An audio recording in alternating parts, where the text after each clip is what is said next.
영광입니다. 대표님인데 저는 대변인도 아니고 부대변인인데 같은 테이블에 앉게 해주셔서 감사합니다. 저희가 영광입니다. 요즘에 너무 잘 나가지고 너무 유명하셔가지고 한번 찾아뵙는 게 소원이었는데 또 이런 기회 마련해 주시고 이렇게 반겨주셔서 너무 방송용으로 아주 감사드립니다. 소원이었대요. 네. 사석에서는 소원이란 말씀 안 하셨어요. 네, 제가 팬입니다. 예. 하여튼 오늘 그래서 이 대표 이재명 대표에 대한 이재명 대표 팬덤들에 대한 부정적인 의미를 자꾸 확산시키고 하는 거에 대한 그게 왜 잘못이고 뭐가 문제인지를 가지고 오늘 한번 얘기를 해보겠습니다. 민주당 지지층이 최근 들어서 이제 뭐 자꾸 당내 원내에도 국회의원들 의원들 중에서도 이제 친명 비명 뭐 이렇게 갈라져가지고 서로 뭐 최근에 우리 지역에 있는 이모 의원 뭐 이름은 거론 안 하겠습니다.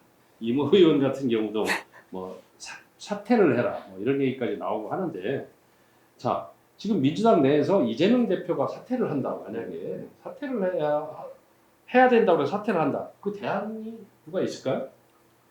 먼저 일단은 이재명 대표를 대체할 수 있는 대체제는 불가한 상황인 것 같아요. 없는 상황이고요. 물론 이제 6월 24일 날 이낙연 전 대표가 귀국을 한다라고 하는데 뭐 전반적인 평가로는 이낙연이 이재명의 대체제는 될 수 없다라는 평가가 우세적인 것 같습니다. 근데 최근에 이제 가장 문제가 되는 건 사실은 민주당 지지자가 양분된 게 아니라요.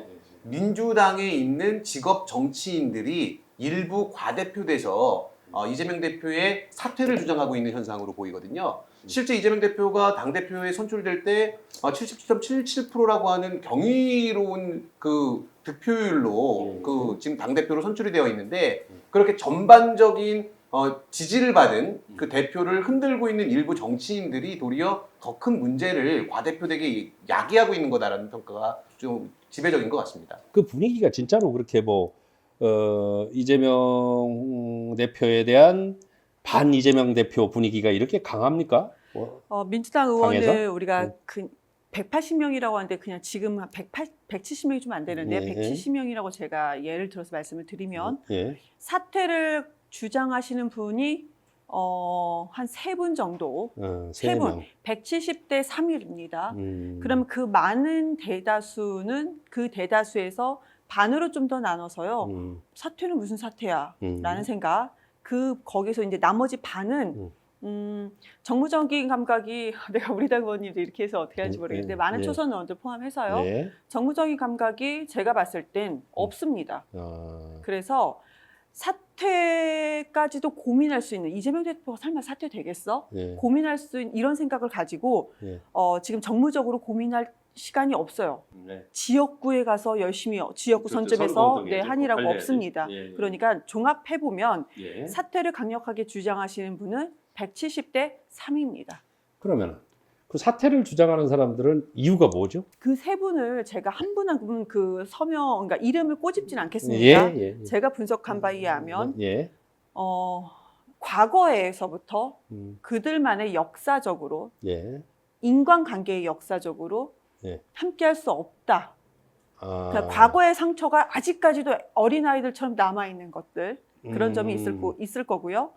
개인적으로 이재명 대표하고 무슨 원한이 있었나요? 아니, 개인적인 아주 지극히 사소한, 그러니까 우리 정당이라는 선거를 많이 거듭하잖아요. 거듭하는 과정에서 서로가 서로에게 상처를 줬을 때 남겨진 그 잔여물들이 아직까지 해결되지 않았다라는 거고, 두 번째는 내가 왕년에 국회의원이구나, 내가 왕년에 중앙당에서 무슨 국장이었을 때 이재명 그때 뭐였어?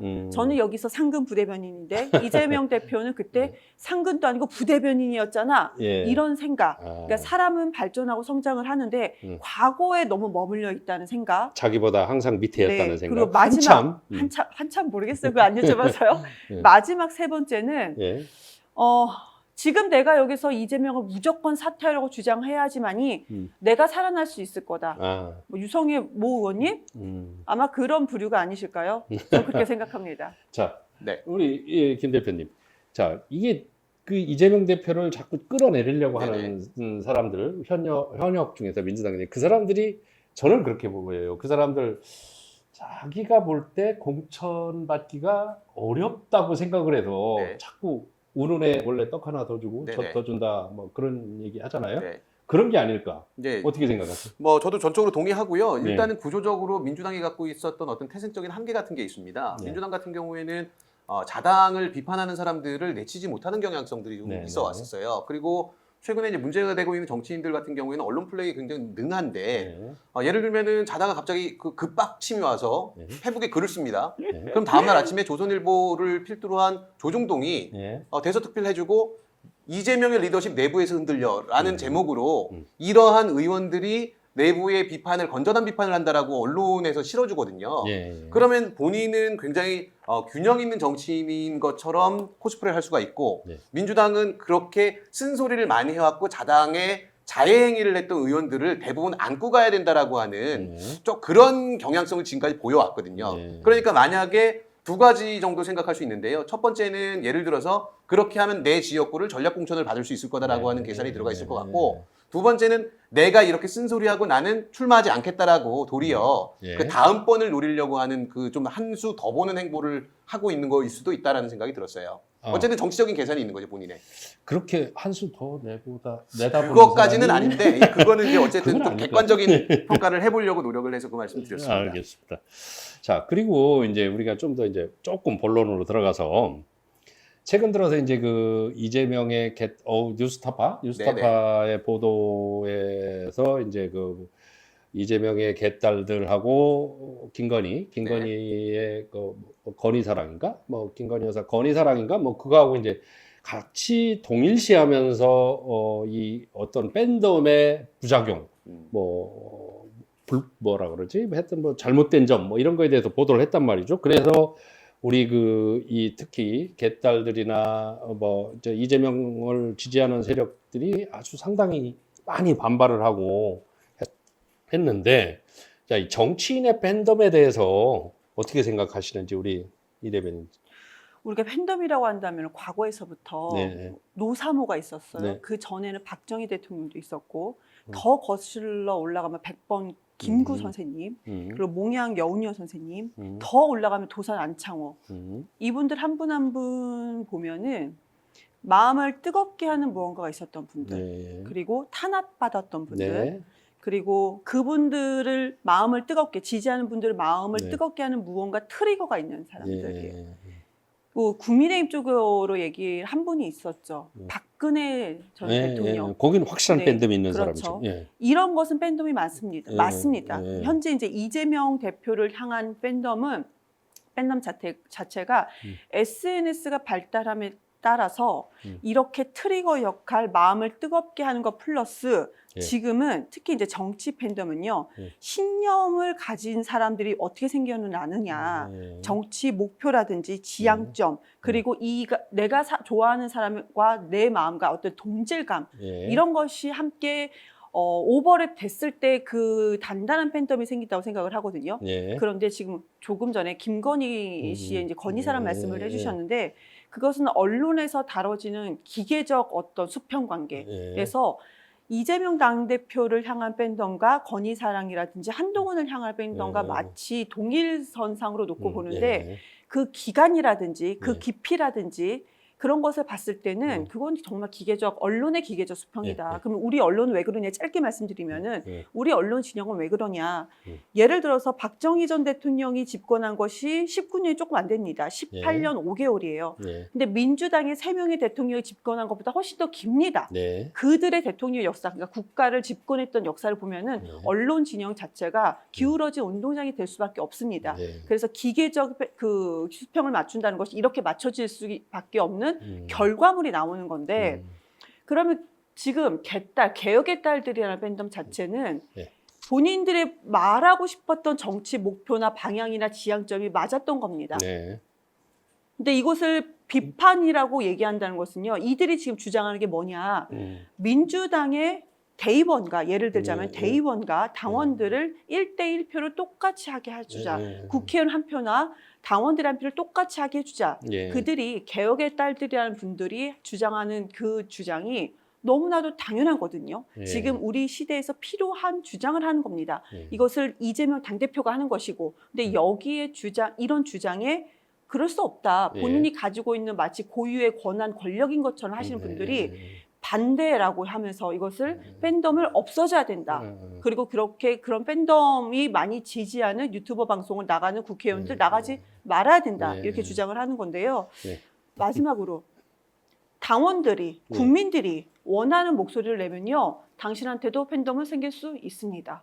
그러면은 이 정치인한테 팬덤이 있는 게 지극히 당연하다고 생각을 해요. 저도 네네. 지금 우리 대변인 말씀도 그런 맥락인데, 뭐 과거에 뭐 김대중, DJ, 뭐 YS 이런 사람들은 사실 어떻게 보면은 그 팬덤이 없는 정치인들은 지도자가 될 수가 없어요. 팬덤이 있어야 자기한테 목숨 걸고 충성을 다하는 세력이 얼마나 많이 있느냐에 따라서 그 사람이 지도자도 되고 또 성공도 하는 건데, 이 정치인이 만들어주는 팬덤, 인위적으로 자기적으로 만드는 팬덤 말고 스스로 자발적으로 우러나서 모여서 형성되는 그런 팬덤들은 당연히 있어야 된다고 생각을 하거든요. 우리 대표님 생각은 어떠세요? 맞습니다. 그러니까 지금까지 성공한 정치인 중에 팬덤 현상이 없었던 정치인은 분명히 없습니다. 어떤 정치인이든 성공하기 위해서는 그 유권자들을 감동시키고 유권자들이 어떤 지지 그룹을 형성해서 본인들의 의견들을 더 많이 표출하고 주변에 알리는 사람들이 대통령이 되고 큰 정치인이 됐었는데요. 근데 최근에 이제 이 팬덤 정치를 비판하는 사람들의 특징들을 보면 일단 본인들이 팬덤 현상을 못 만들고 있어요. 아까 말씀하신 것처럼 뉴스타파 같은 경우에 김건희의 건의사랑과 이재명의 개딸 현상을 동일시했다라고 하는 것 자체는 일단 강신업 변호사 같은 경우에는 그런 얘기를 해요. 김건희 여사의 요청으로 만들어졌다고. 그렇죠. 그러니까 본인이 본인 팬클럽을 만들어달라고 했던 그 조직하고 지지자들이 이 사람을 대통령을 만들어야 되겠다라고 만들었던 그 자생적인 거를 같이 놨다라는 거에서는 큰 문제가 있었던 것 같고요. 그 다음에 이제 지금까지 팬덤과 지금 현재 개딸 현상으로 나오고 있는 팬덤의 차이점은 뭐냐면 통신기기가 달라진 현상이 있습니다. 예전에 이제 김대중 대통령도 마찬가지고 물론 박정희 대통령도 마찬가지고 모든 사람들의 팬덤이 있었는데 그 사람들의 팬덤은 본인들의 의견을 표출할 수 있는 그 채널 자체가 없었던 거예요. 근데 그게 처음으로 가능했었던 게 이제 노무현 대통령이 있었던 노사모였는데 노사모 같은 경우에는 이제 인터넷 혁명이다라고도 많이 얘기를 해요. 근데 물론 그게 또 외부로 알려지는 것까지는 이어지지 못했어요. 그 당시 기술 환경이 노사모라고 하는 홈페이지 내에서 본인들의 의견을 교환하는 정도의 의사소통 채널만 보유하고 있었던 건데 아까 이경 부대변인 말씀하신 것처럼 이제 SNS 시대로 넘어오다 보니까 이제 본인들이 내가 지지하는 정치인에 대한 뉴스와 어떤 컨텐츠들을 옮기면서 더 많이 확산시키는 현상들이 벌어졌거든요. 그렇죠. 그리고 본인들의 얘기를 하게 되고 본인들의 뭐 비판을 하게 되고 하다 보니까 이게 마치 무슨 홀리건이 되는 둥, 무슨 1,000원짜리 당원들이 목소리가 너무 크다는 둥 이런 말도 안 되는 현상들로 지금 비판을 받고 있는 상황인 것 같습니다. 네. 그러면은 우리가 이제 이런 아까 금방 우리 김 대표께서 좋은 말씀하셨는데, 자 팬덤을 형성을 하는 거는 정치인 자질이에요. 본인의 자질에 따라서 팬덤이 형성된다고 보거든요. 본인이 능력 있고 진짜로 정치 활동을 잘하고 열심히 하고 저 사람이 내가 믿을 만한 리더다, 지도자다, 차기 리더가 될 만하다 저 사람, 그러면 당연히 팬덤이 형성되는 거거든요. 근데 지금 현재의 팬덤이 문제다라고 얘기하는 사람들은 평상시에 전혀 활동을 안 하다가 조용히 있고 그냥 자기들 그냥 의정 활동을 잘하는지 못하는지 잘 모르겠습니다. 제가 곁에서 지켜보질 않았기 때문에. 근데 그런 사람들이 갑자기 나타나가지고 팬덤, 쟤는 나보다 늦게 정치도 시작했는데 왜 나보다 쟤를 지지하는 사람이 더 많지? 뭐 이런 거밖에 안 된다고 생각을 해요.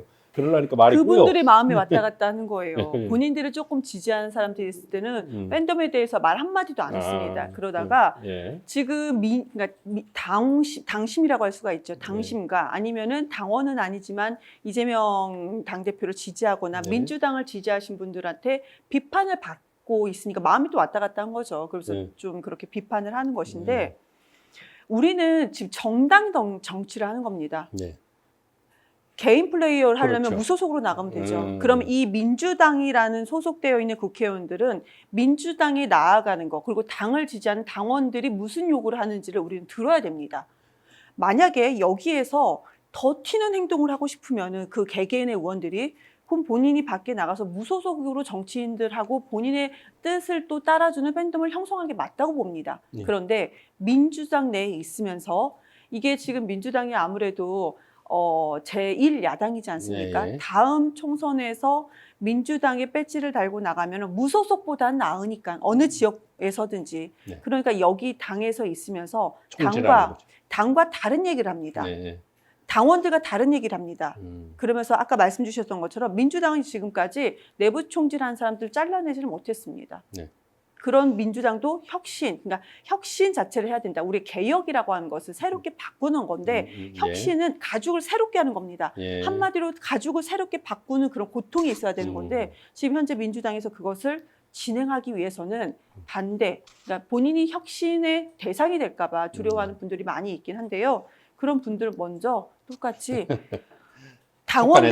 당원들이 무슨 얘기를 하는지를 잘 듣고 예. 당심을 따르는 것이 맞다. 국회의원이 당심이 아닙니다. 국심입니다. 국회의원의 마음은 국심일 뿐입니다. 맞습니다. 자, 근데 지금 보면은 사실은 정치 집단, 어떤 정당이 설립돼서 정치를 하는 집단, 어떤 정당의 설립 목적이 집권 아닙니까? 집권? 네. 맞죠? 네. 집권을 하기 위해서는 어떤 지도자, 집권을 하는데 뭐 여러 사람이 한 번에 뭐 이원 집정제도 아니고 집권을 할 수 있는 상황도 아니에요. 그러면은 누구 지도자라는 사람 한 사람이 있으면은 이 사람을 가지고 이 중심으로 해가지고 뭐 일치 단결을 해가지고 어떻게든지 정권을 가지고 와서 정권을 창출하는 게 그게 목적이 돼야 되는데 지금 민주당을 보면은 이 사람들이 자기 집권을 할 생각이 있는 사람들인가 아니면 일부 전체에 다 말씀드린 건 아닙니다. 그렇게 행동을 하시는 분들이 있어요. 근데 이게 자, 다 나하고 조금 성향이 있고 아까 얘기한 대로 뭐 옛날 뭐 요만한 감정이 있던 설사 있었다고 하더라도 그걸 묻고 같이 이렇게 밀고 가야 되는데 그런 점이 없어요. 그 이유가 뭐라고? 일단 기본적으로 민주당 의원들의 한계다라고 생각이 듭니다. 민주당 의원들의 한계가 뭐냐면 일단 기본적으로 거대 야당을 하는 걸 더 좋아하는 습성이 있어요. 일단 여당이었을 때 좀 지지부진한 모습들을 많이 보였던 것도 있고요. 그다음에 여당 의원일 때는 어떤 정부를 비판할 수 없고 쉴드를 치는 입장이다 보니까 그 부분에 있어서 본인의 정치력을 더 혹은 본인의 존재감을 더 드러낼 수는 없는 부분입니다. 근데 제1 야당이 돼가지고 야당의 국회의원을 하는 것처럼 책임지지 않으면서 비판만 하면 되니까 그런 부분들을 원하는 사람들이 있을 거라고 생각하고요. 그러니까 우리 이제 유권자들의 입장에서는 정당의 목적은 수권 정당이 되는 거다. 그래서 어떤 중앙 정부를 차지하는 게 우리의 목표다라고 얘기를 하고 있지만 지금 제가 이제 민주당을 제3자 입장에서 봤을 때는 170명의 내 국회의원 권한을 잡고자 하는 수권 정당. 그러니까 이제 대통령이 되고 안 되고는 상관없고 내가 국회의원 되는 게 목적인 사람들이 더 많다라고 하는 그럼 좀 현실이 지금 작금의 이제 어떤 현상들을 만들어낸 것 같습니다.